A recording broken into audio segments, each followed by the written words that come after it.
Number 1. When I was a kid, I used to live in a house where I started to feel things almost from day one. I started sleepwalking while having nightmares of a woman haunting me through a tunnel and me not being able to scream out of panic. The owner had mentioned when we moved in that in that house, a woman had aborted a child and thrown it in one of the bathrooms, which we never used because the feeling in there was not welcoming, and she had killed herself afterwards. Point was that whenever I was playing, I would get this feeling of being observed or a presence that would stand behind you, stuff of that sort. I remember I was in that house from 5 to 11 years old. The nightmares would be awful, so I told my mom, and she told me that in the dreams I should tell the woman to stop haunting me. Next time I dreamed of her, I breathed and told her to stop. Next thing I know, I'm talking to her in the dream. I don't remember about what. Never had the nightmares again, nor woke up to sleepwalking. Fast forward until my 8-year-old I was trying to sleep, and I had my blanket at the top of my head and had a radio with music next to me. In a moment, I feel something weird in the air, and I picked through the blanket to take a look at my room. There was a black silhouette standing next to me. There it was. It didn't move.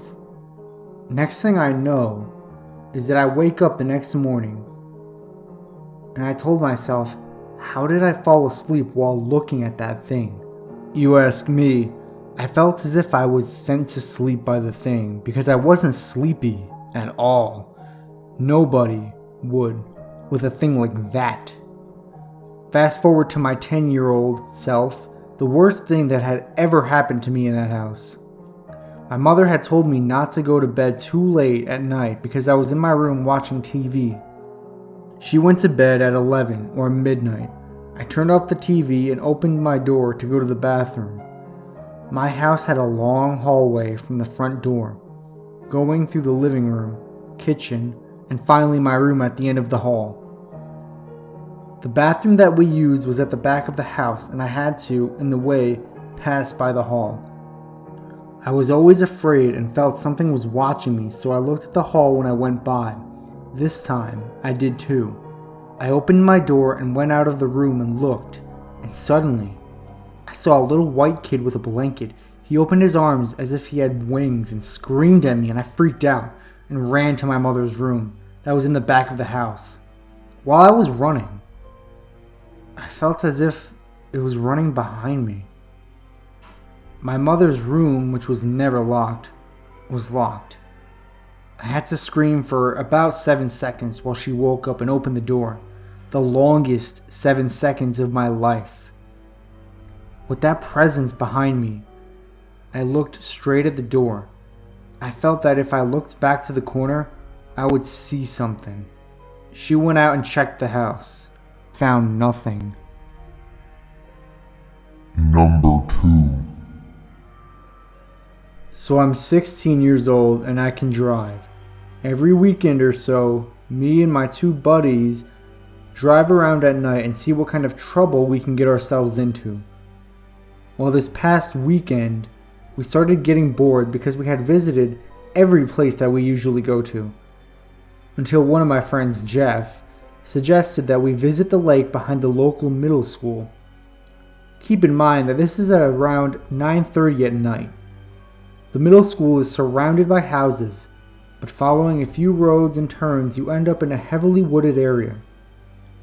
Going down a 2-lane road with a dense forest on both sides of the road and a few houses here and there. You eventually end up at the lake where there is a dock you can fish off of. The dock is a public area, so we weren't breaking any rules by being there. We spent some time at the lake until we got bored of that, so my other friend, Derek, wanted to explore the area a little bit, so we hopped in the car and made our way out of the dock parking lot. We drove across the street to where another street intersected the main street that we crossed. The road we were on now had no houses and was very dark.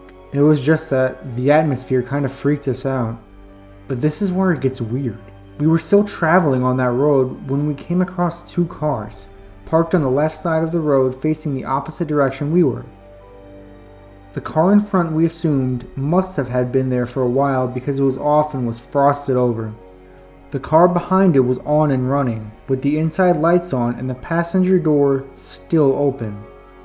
This really freaked us out, so we drove a little bit ahead to turn around and went back to the end of the road. As we passed the two cars, nothing had changed, so we weren't too scared. It was only about 2.5 seconds after we passed the cars when we noticed a dull flash on the top of the trees in front of us, as if someone took a picture from behind us. I hit the brakes and opened my window and stuck my head out of the window and looked behind us. There was a dark figure standing in the middle of the road. I couldn't see any features because the lights from the building were masking its front. The figure was average in height and was standing with its legs spread apart.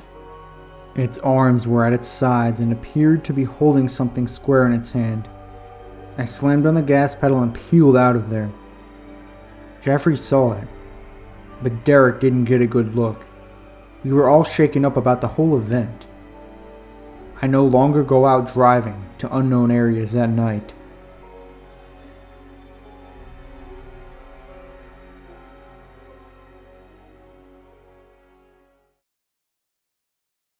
Number 3. When I was 19, I moved into a duplex with my brother and some friends. This particular duplex was a century home that was remodeled in the 80s, and it was a top floor and bottom floor. As it opposed to side by side, this particular duplex was a century home that was remodeled in the 80s, and it was a top floor and bottom floor, and happened to be the oldest house in my nowhere Midwest town. We moved in and everything was great. It was divided into 2 3-bedroom apartments with me on the bottom floor and my bro on the top. The house was built in 1895 and was known by our whole town for its imposing turn of the century, and was quite large. 6 bedrooms, 2 baths, 2 kitchen, and a basement. We all noticed some strange things about the basement immediately. Intense feeling of dread, cold even when it's blaring hot outside, but the rest of the house was not too alarming. The most unsettling part was the stains. In the old concrete shower in the basement, there was a stain that looked like a large amount of blood splatter from a gunshot about 4 feet up the wall. We called this the kid headshot stain. There were some other ominous stains that looked like someone had smeared shit on the walls, but we weren't too unnerved. That is until a few events took place. One night, when we were finally all settled, we were talking, smoking, and generally having a nice time, when, as often occurs, there's a lull in conversation and everyone was just sitting there in silence. Then I heard a cha-ching, cha-ching. Exactly like a bell. Exactly. I had commented, whose phone was that? That was very realistic. And everyone kind of looked around and admitted that they had no such text ringtone. We all looked at each other kind of dumbfounded, and my friend said, "So we all definitely heard that, right?" And everyone nodded, but we brushed it off. About a month or 2 later, I was in the whole house alone, which was extremely rare. I lived with a lot of people there, at one time 10 others, so alone never happened. I was just sitting, watching TV in the living room, listening to my roommate's door gently opening and closing, tapping against the frame. This seriously was happening for over an hour, and I of course attributed it to the wind, but I eventually was annoyed enough to the point where I wanted to stop it. I peered down the dark hallway and watched the door, swinging back and forth, gently wrapping the frame. I clicked on the light switch, and I shit you not, As fast as the light can travel, the door instantly stopped moving. I quickly said, "Fuck this," and let my friend deal with it. He wedged his shirt in the door and said, "Fuck you, ghost." My friend's boss had heard about some odd experiences in the house and was an amateur paranormal dude. Would say investigator, but he wasn't super serious with it. He asked what the creepiest part of the house was. We all said the attic, though none of us had an experience up there. It was by far the most sorrow-filled part of the house. He got a tape recorder and went up there. Shortly after, heard a thud, like someone falling to their knees. Our friend's boss came down a few minutes later, lightly sobbing, wiping tears from his eyes. He said he hadn't cried so hard since he was a tyke. He said he just felt dread take over his body and he didn't know what else to do. He was overcome by something. That was it. Not much of anything scary that anyone spoke of, at least for the entire 2 years I lived there. It wasn't until I recently started thinking about it. Our lives became kind of shitty after that.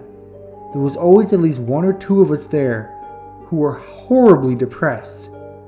A few of us, myself included, began to develop alcoholism. One of my roommates became a horrible heroin addict no one could be around, and there was just generally a black cloud above that place. My brother moved out, and I did about a month later, and I haven't felt better in a long time. Everyone who stayed there is engulfed in alcoholism, depression, and the same shitty circles people like that find themselves in. I don't really know if there was a ghost or what haunting that place, but all I know is that I'm glad I got the fuck out of there.